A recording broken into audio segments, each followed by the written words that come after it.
total of 4 bits. Our integer has total of 4 bits. In fixed point, we have 2 bits for integer, 2 bits for fraction.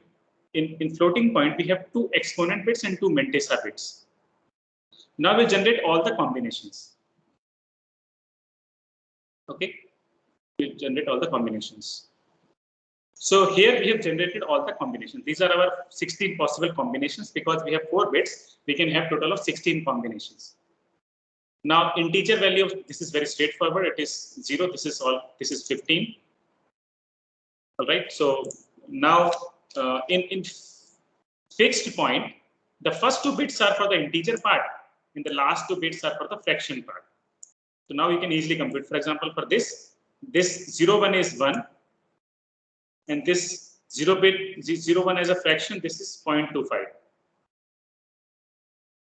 Similarly, if you see here, this is 1 is 3, and there is fractional bits are both 0. So this is just 3.00. And last here, this is 2 bits decimal is 3, and 2 bits for fraction it is 0.75. Right, 0.75. Okay. For the floating point, I will show it how we obtained all this. But for now, you can just assume that this is the correct answer. How I obtained it, I will show you later. So now you can see that the range of numbers which I can represent in this floating point is between 0 to 3.5.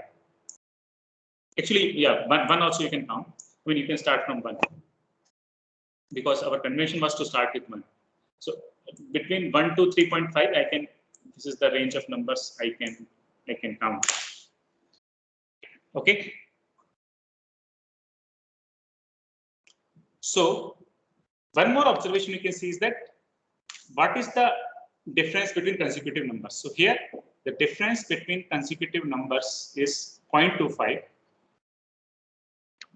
Here it is 0.5. So that means the difference between consecutive numbers is not uniform. That keeps on changing. Okay, so I think in tute 1 or 2, I had given you one example where we showed you that in floating point number system, for small values, the difference is smaller, and for large values, difference between consecutive representable numbers is also large. You remember that example? Yes, sir. It is of A, B, C, D. Yes, that's the same question. Okay. So now you see that point more clearly. Now let's see how I obtained these numbers. So this was my format for representation. First of all, let us find out what will be the bias for this number system. So bias depends on how many exponent bits are there.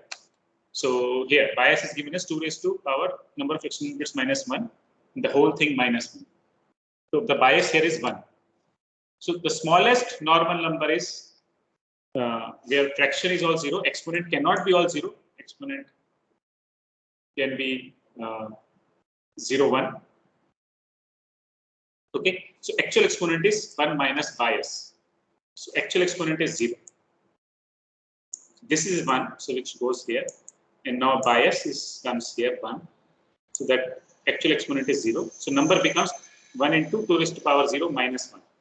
That 2 raised to power 1 into 2 raised to power 0, which is equal to 1. And what is my largest number? So largest number is when my fraction is all 1.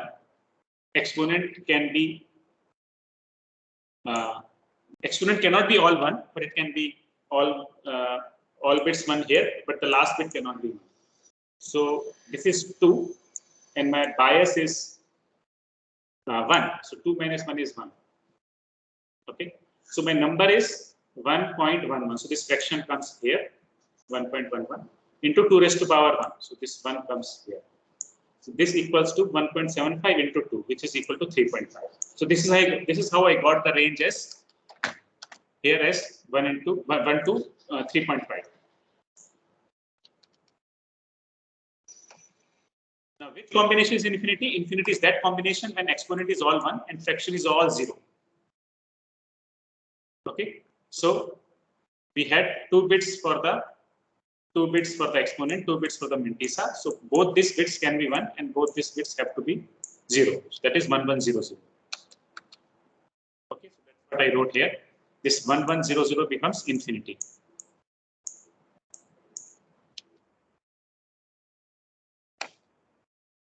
Now, which combination is 0? That is straightforward, all 0. Now, which combination is any n?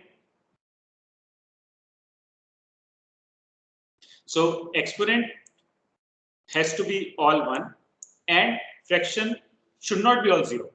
Either 0, 1, 1, 0, 1, 1. So, how many NaN we have? 3.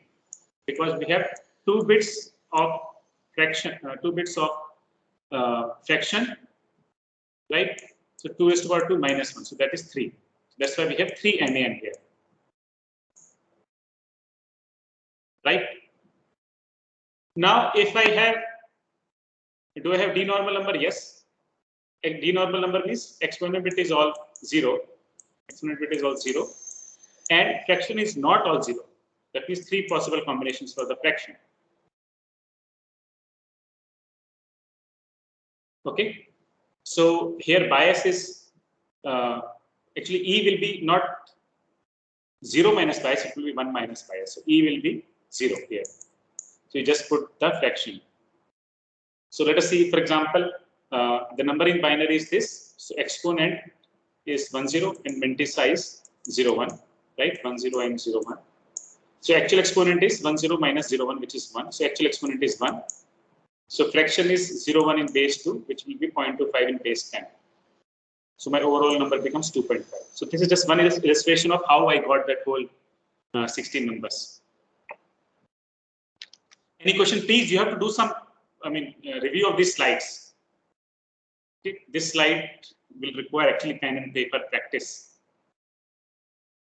to compute the which number represents what.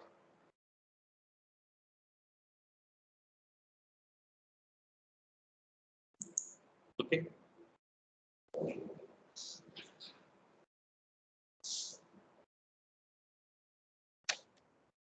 Okay, so you got this point, right? Here we have shown you the range. The range is this, and I have done all the math to show you how we got those numbers. Now let us see a different representation where integer bits 4. We still have 4 integer bits. We have saved 4 bits for fraction, out of which 2 are for integer, 2 are for fraction part. Now instead of 2 and 2, I make 3 and 1. Okay, I keep the total budget fixed, but I change the distribution of that between exponent and mantissa. So I have 3 exponent bit and 1 mantissa bits. So now can anybody guess what will happen? What will happen to the range? What will happen to the accuracy or precision?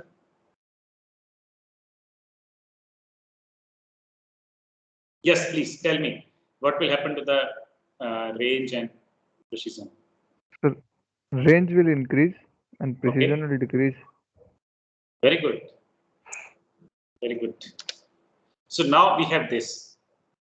Now bias will become 3. So I will not do the math, that you can do.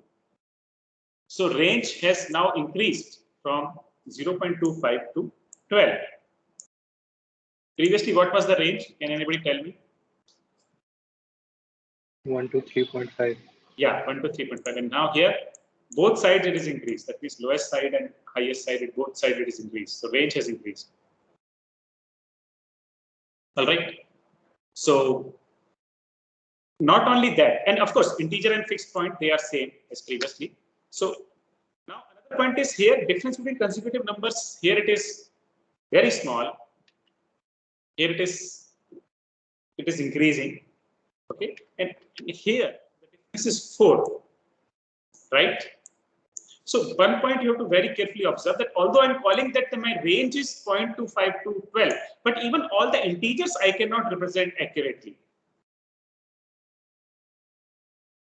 Can I represent 10 accurately here? Please tell me. Can I represent 10 accurately here? Anubha, can I represent 10 accurately here?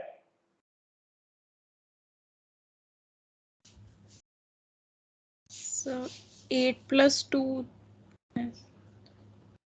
Give me answer. Can I represent 10 accurately here or not? That's all. No, sir. Yeah, I have to represent 10 as either 8 or 12. 10 I can't represent accurately. So that means there will be an error of 2 at least. Similarly, 11, I will have to round it off to 12. So this is the problem with floating point. Okay, so the difference is not uniform. Difference is not uniform, and range looks big, but there are a lot of holes in between. Okay, this is just because of the choice that we have made. Okay, now let us do more dramatic thing. We have all the 4 bits for exponent. We have 0 bits for Mantissa. So what will happen? Let us ask. Anybody can predict the future. Vikas Sahu or Shubham?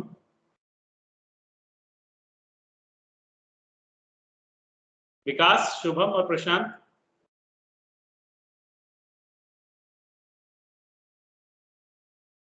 Hemkant?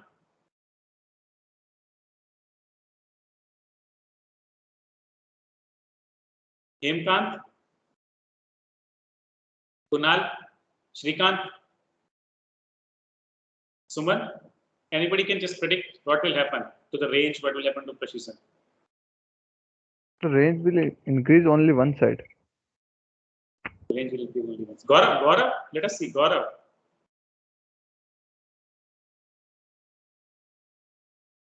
Gaurav. Yes, sir. What do you think will happen to the range?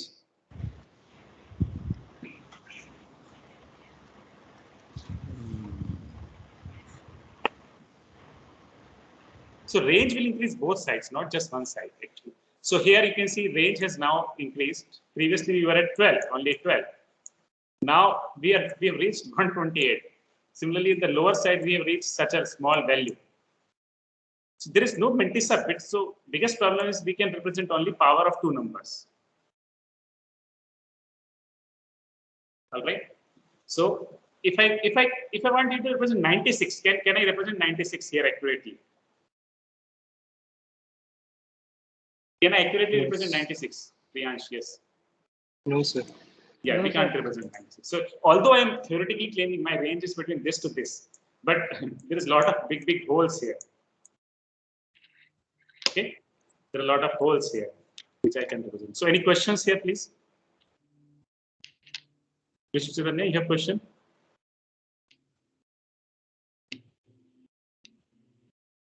Okay, no questions. Can I go forward? So now you see the trade-off between exponent and Mantissa bits.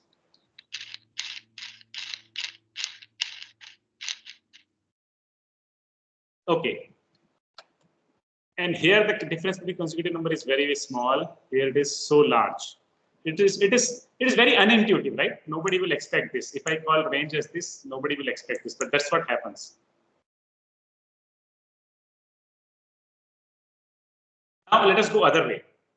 We have only 1 exponent bit and 3 Mantissa bits. So here I've shown you all the 4, all the possible combinations, so that you really know what all happens if I reduce exponent bit or Mantissa bits. Now, if anybody can predict, that's really very great. So range will reduce now, sir? Range will reduce. How much will it reduce? Dramatically low. Okay. Exponent will be 1, sir. So will be. What about precision? Increase. Better, sir, compared to the previous example. Actually, here something very dramatic will happen. Not it will not be what you are predicting. Okay, let us go. Here something very stupid will happen.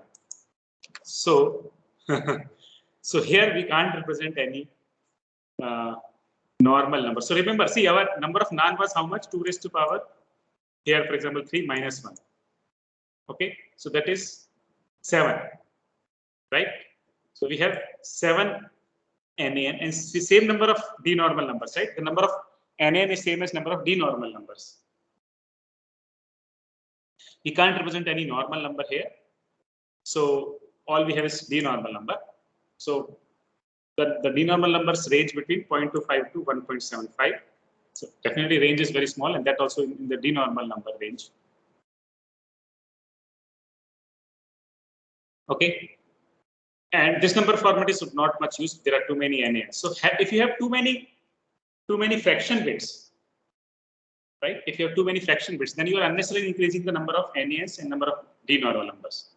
Because actually, number of D normal number is also same as this. Number of NAN and number of D normal number, they are same. So we need to have at least a few minimum number of exponent bit.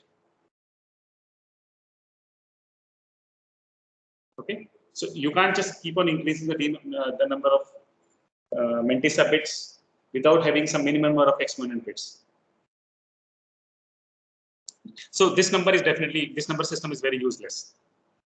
So can you please tell me if that's fine? If you have any question, did you understand the whole example? I hope this whole example would make everything very, very clear. What are the pluses and minuses of this floating point number? Fixed point number is very simple, straightforward.